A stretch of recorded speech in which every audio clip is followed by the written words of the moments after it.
Welcome to Change the Narrative. I'm your host, JD Fuller, an African-American, licensed psychotherapist, professor, diversity coach, consultant, and author. We talk about the isms. We talk about the phobias, anything that marginalizes and oppresses. Everything we are not and everything we are is because of fear. Through a mental health lens, we'll have difficult conversations with celebrity guests, political activists, and everyone in between. Our mind will tell us whatever we want to believe, but the truth lives in the body, and that's where change occurs. Are you ready to change the narrative? Okay, so welcome back. The conversation was so good last time. We didn't even get to all the questions. So let's do this now.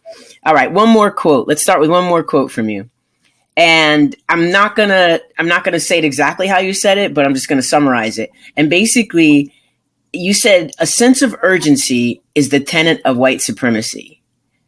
And there was more to it, but that's just so provocative. I want to process that with you a little bit.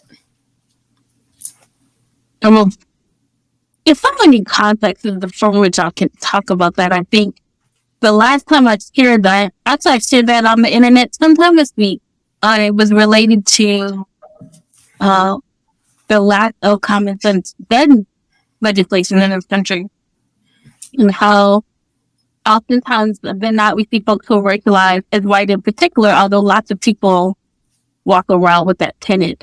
But urgency is the now, that I need to have a reaction now, right? Mm-hmm. And the concern with like that tenet of urgency of now, like I need to have a real time reaction now. Because that's how I would just describe urgency as nowness, mm-hmm. All right? Not necessarily significance, right? All right, because I think a lot of people understand to be urgent as something matters. So that's not what I'm talking about. I'm talking about a now. It has to happen now. We often see people having big emotions around something in the moment. And even to the extent that people are willing to act, right? So like, again, in 2020, we saw people in the streets because they felt urgent about Black people being killed by the state, right? But a black person. Let's correct that. A Black person. Although several Black people were killed by the state. Well, I just want to interject and say they're constantly killed by the state, but it was that one that was provocative enough for them to act, because there's been hundreds of more since then. I just want to say that. Yeah.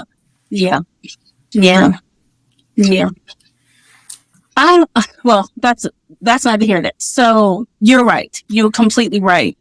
It always is a place for mourning for me, right? We had Ahmaud, we had Brianna, we had George. You know what I'm saying? Yeah. And every death signifies something. So people were in the streets. And they felt urgent enough to act. And if you were someone who watched George Floyd's death, his murder, let me correct that. If you were someone, ancestors forgive, but if you were someone who watched George Floyd's murder, it makes sense that you would have a physical, emotional reaction and not know what to do with that, right? I, for one, didn't watch George Floyd's murder. I don't think Black people should be watching other Black people being murdered. That's my personal stance. But I know enough about it to know that it was horrific and visceral, Yes. And so I understand why people felt like they had to take to the streets because they had big felons. The problem where we are right now in 2023, and as to the point you made earlier, Black people are still being killed by the state. In fact, the data that we have is that we saw more police officers kill Black people in 2021 than they did in 2020, right? So what that tells me is that just because someone urgent doesn't mean they have changed their values. They haven't created new priorities for themselves. And that's the thing we need people to do. I don't need you to have built feelings and then for this week have a reaction. I need you to look at your values. And by values, I mean, what are the things that are important to you? What are those things that are essential? And then make new priorities based off of that. So if you believe that Black Lives Matter in 2020, and you saw that, you made that as a new values position in your life, then you would still be doing things in 2023 to ensure that Black Lives Matter. But what we see is that a lot of people have feelings, but then change their priorities. And that's why we are still where we are today.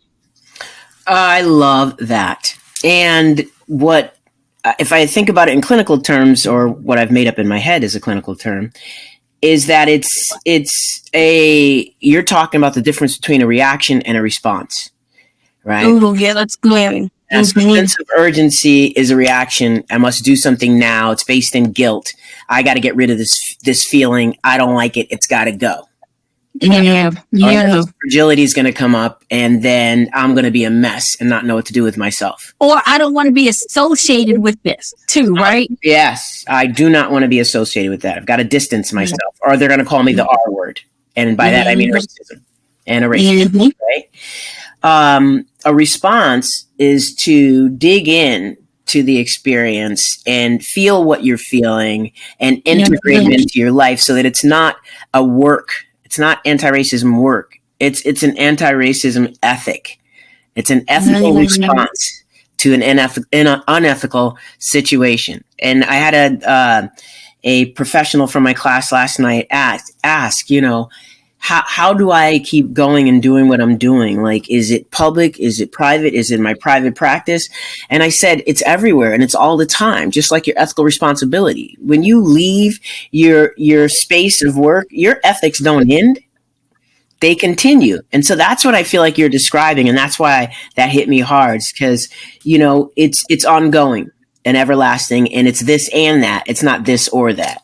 So I appreciate it. And also, I'm sorry, go ahead. I didn't mean to cut you off. No, I just said I appreciate that. And that's what came up for me when I read that.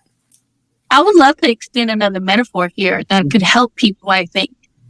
I love my mom.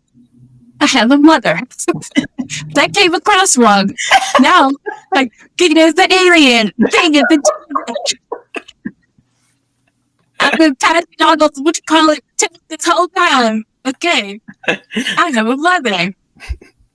But my mom, could you imagine if every time my mother showed up to mother me, she named that, like, hi, I'm feeding you today because I'm your...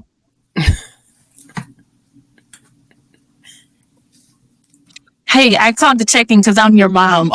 You're what? Right? Like, why do you have to announce it though? Weird. Also, like, why are you doing it then? Like, you know what I'm saying? Like, what's happening here? Right? But my mom shows up in my life in a mothering capacity, in a parenting capacity, because that's who she is. It's not what she does. Mm-hmm. You see what I'm saying? Yeah, absolutely. And then there's an organicness to it, right?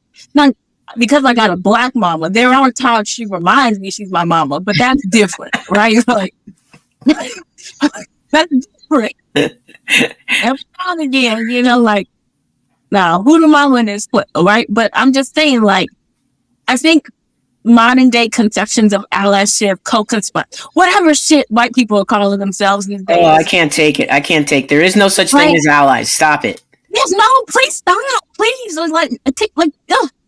And then also, like, the way it's been hijacked, because again, it becomes this thing. It becomes it's an identity marker, not a thing I do, right? And so, let me go run that back. My mom is my mom because of the things she does for me.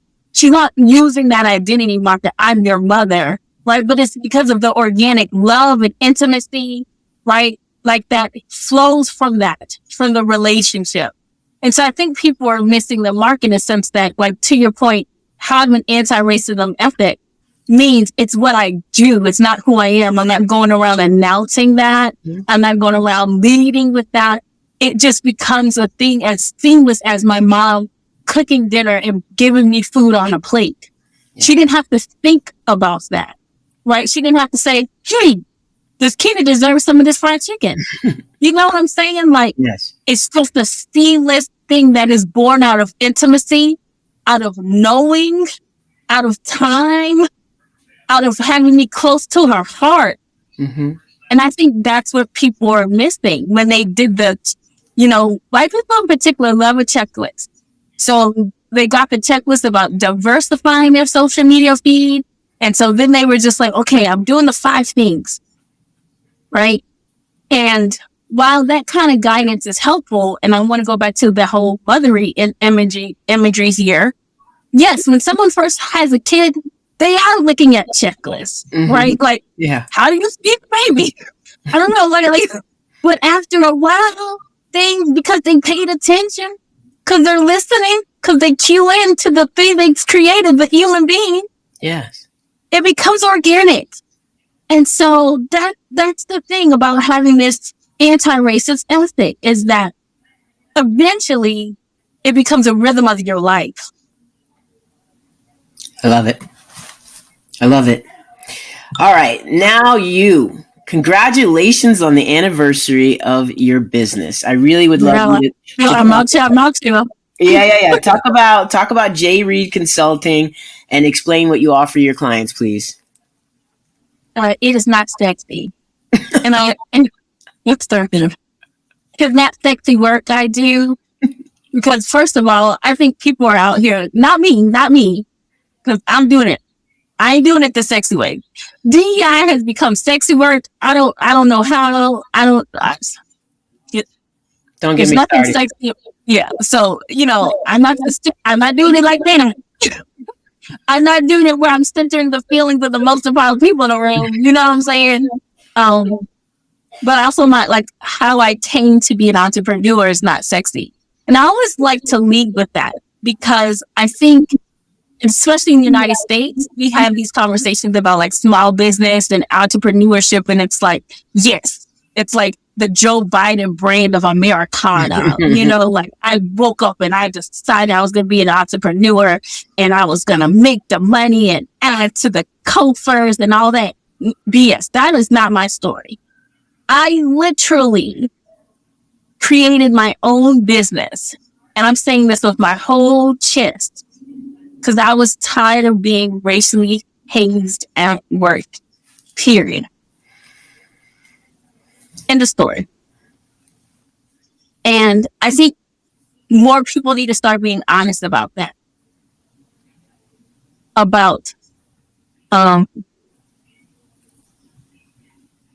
Some people wake up and start their own business because they just want to add dollars to the bank account or whatever. But I think we need to start really recognizing that there could be a variety of reasons why people show up in entrepreneurship. And for me, I was tired of being racially hazed at work.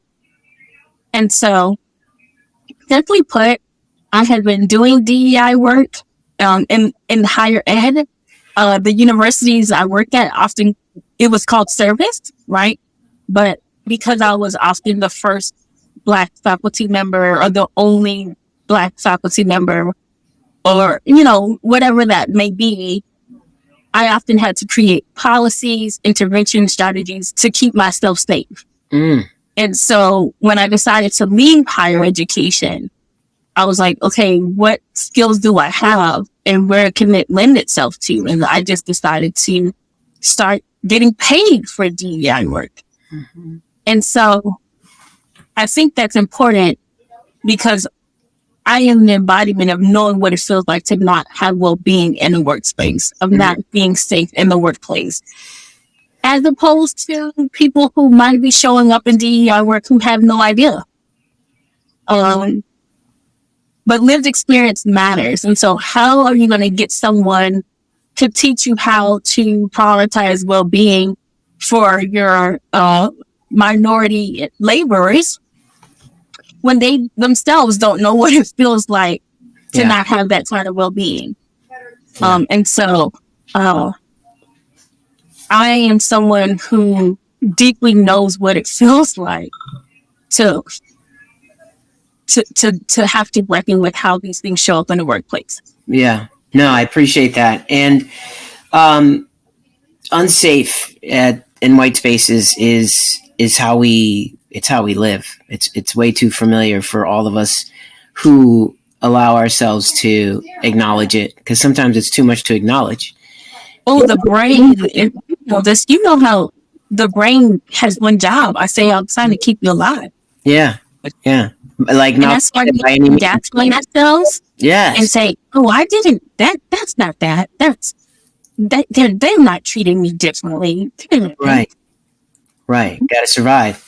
And I prefer to thrive. And so there's a difference between the two.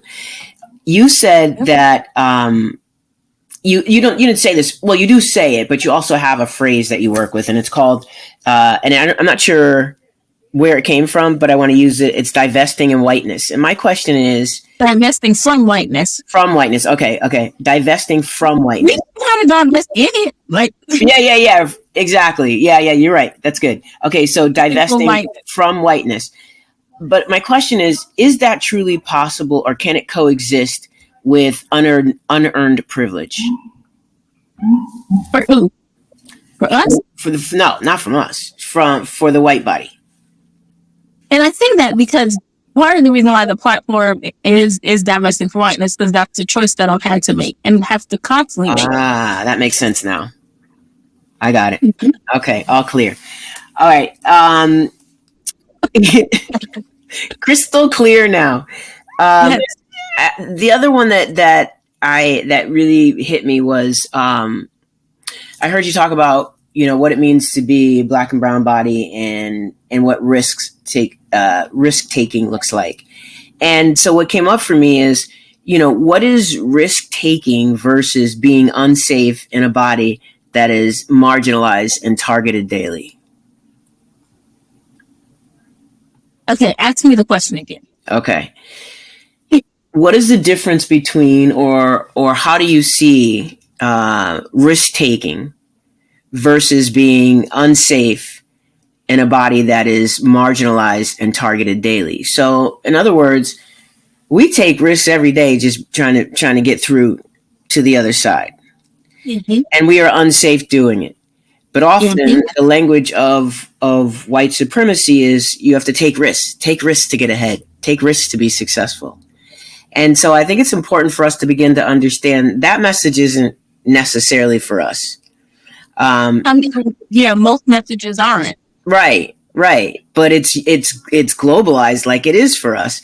And so what's a level of risk taking that has fed your entrepreneurship and versus being unsafe? And what I hear you saying is that you were unsafe in the workplace. And so you took a risk and you created a business for yourself. Here's another time where I'm probably not going to answer your question, but I'm going to try. Okay, so 3 things. One, I think last year I stopped using the term safety. It's not something that I regularly use. Because how I understand safety is like to be like divorced from danger, separate from danger, right? And I just don't think any of us are living that life right now, right? Like, it doesn't matter what your race is. It doesn't matter what your class is. Like, none of us are safe. I mean, we're literally living in McCarthyism 2.0 right now. So, like, mm-hmm. I mean, what? Like, Mm-hmm. Yeah. So, I'm not out here necessarily advocating for, because I just don't think it's possible. Instead, you'll hear me use words like well-being, resourced, right? Those are things I think we can negotiate, particularly as Black folks in the United States. Mm-hmm.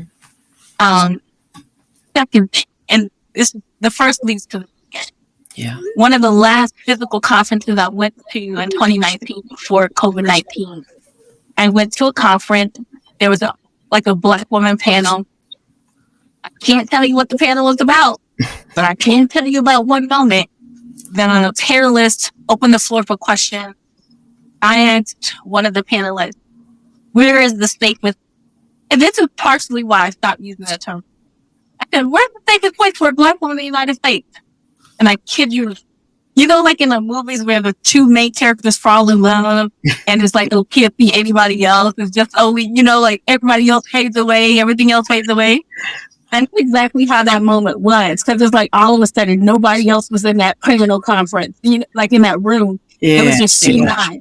And she looked at me, she said, in your mind, sis, in your mind. And then I was like, got it. You don't gotta tell me more than once. Mm-hmm. And that was one of those major life pivots. Because for that, to me, that just became freeing. Because then I didn't have to live under the illusion. Right? And the thing about what whiteness has done for me, right, is I had proximity because of my education, right? Or like certain things get me a little bit closer, right? So it's like it's the contact high. I didn't smoke the blunt, but when I'm in the room, you know, like right, well, like, weed, but I was, right? I got to smell it, I smell the weed, but that's what I was able to do through my education, through my professional connections, right? And so I think part of that proximity kind of let me believe, like, if I live in the right neighborhoods, if I work at the right places, then I can be safe. But what America has taught me time and time again, that's not true. And not that I'm trying to speak this, but if Barack Obama rode up on the wrong corner without a civil service, if he was driving his car someplace, he could get got. Yeah. Right. Period. Right? So there's these things that we, especially upper class Black folks, suburbanite Black folks, we've been able to create more buffer. That's it. That's the only thing we've been able to create. Not liberty, right? Not actual liberation, but buffer. And that's very different, right? And so once I realized that, all of these buffers I've created for myself doesn't keep me from being able to, like, I could become a Tatiana Jefferson any day of the week. How do they say it in the movies? The jig was up. Mm-hmm. And that to me created the opportunity, I guess, to be actually a risk taker. Because in my mind, if I could be God no matter what, then I might as well live as freely as I possibly can for myself. That's great. And stop subscribing to their rules and regulations and prescriptions and the white mask and all the other white shenanigans that white people create to govern themselves and the rest of the world. Which leads me to that same thing. That's, for me, our freedom until the world systems change can only be ascertained in ourselves. That's the only place we have it. Yeah. I go ahead, finish. No, that's it. You know, I think about this again clinically when I'm teaching professionals or other clinicians, and I have encouraged them to stop telling. One of the things that is a tenet of therapy, if you haven't been in, is I want to create a safe space. And I've told them, stop saying that to Black and brown bodies. You know, particularly in cross-cultural work, you have no power in creating a safe space for a Black and brown body. Stop alleging you can. That's just the macro. Ooh, you need to run that back. Say that one more time. You don't have enough power to create safety in any space, particularly one that's run by the macro of white supremacy. It's not a possibility. And stop alleging. Stop alleging to that, because by doing so, you are doing harm. And our ethic is do no harm. Yeah.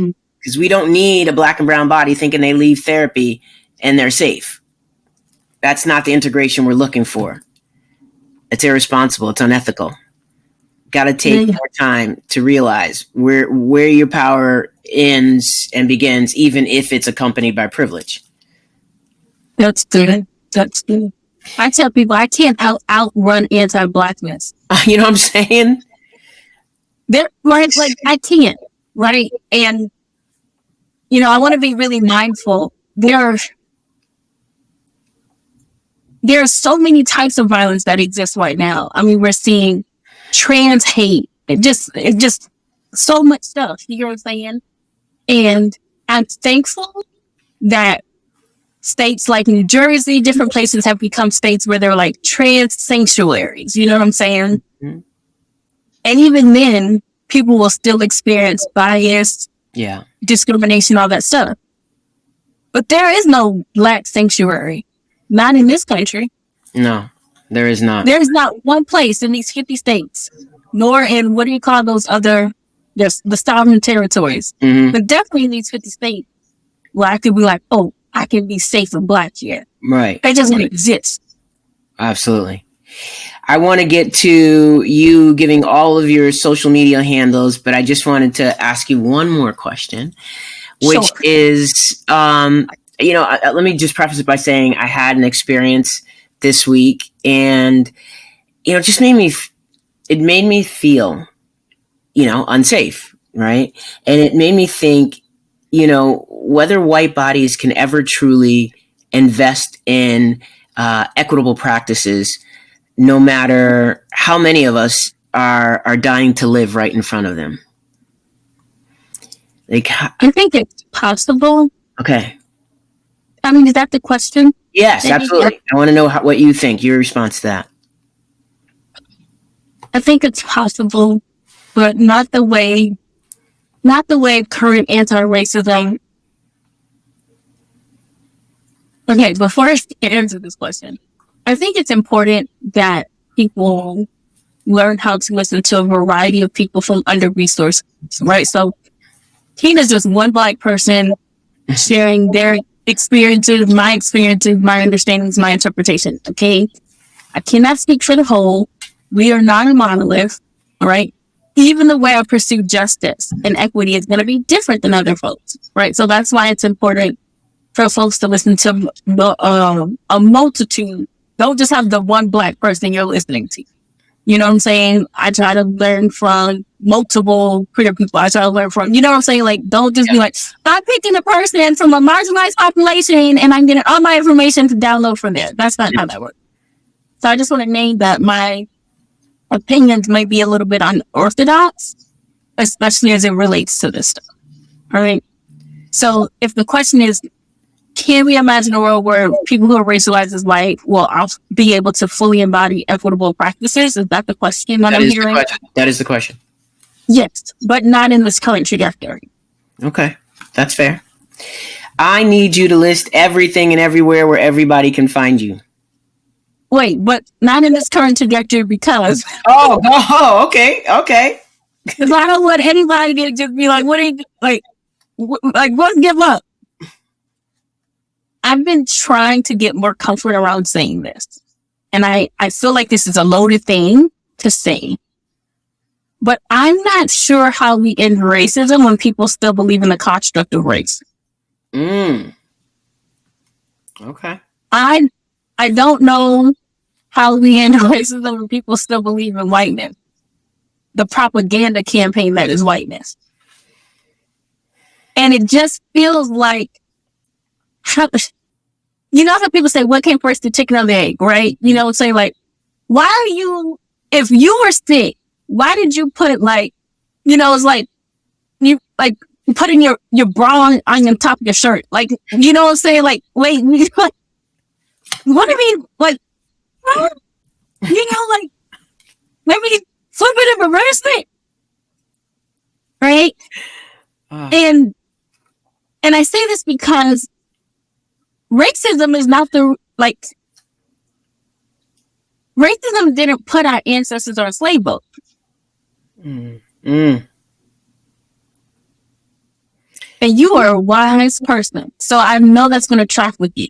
Yeah, for sure. Absolutely. Right? It was anti-blackness that did that. Right? Yeah. White people weren't white when they got to the United States. They became, depending on who the white people are. Wait, let me be more specific.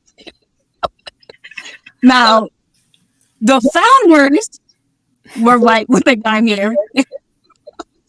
Other people became white later. Mm-hmm. All right? I tell people, whiteness came, the propaganda came, then the supremacy. You get what I'm saying? Mm. And you need to be able to track the flow of how those systemic violent systems were created so that you can respond intuitively. And also let me make sure I say this clear, because I don't want nobody listening to this podcast and be Kina said, don't be anti-racist, don't be racist. Like, no, what I'm saying is, like, that's symptomatic. It's not the root of the thing. And so to answer your question, in this current trajectory, no, I don't think we can fix the things because people are fixing the symptom. It's the symptom. And you can't heal if you keep just treating the symptom of the thing. Listen, that is so deep. That's a whole other show. So I'm going to have you put your handles in there so people can find you to hear more. Yes. But first, I want to say, you're amazing. I appreciate your work. I follow you. I track what you do. I just feel so engaged and so enthusiastic and less discouraged, knowing a sister like you is out there doing what you do. So thank you so much. Thank you. Thank you for honoring me by inviting me and thinking that I had something valuable to share with your listeners. Absolutely. So give your handles, please. I got Cynthia Lembrino. I know. Well, give the main one where they can find the other ones. You got a link tree?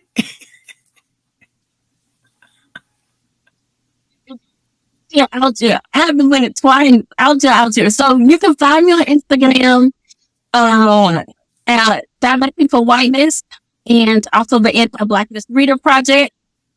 You can find me on LinkedIn, Joquina Read. Yeah, it's like Joaquin, but without an A. You can find me.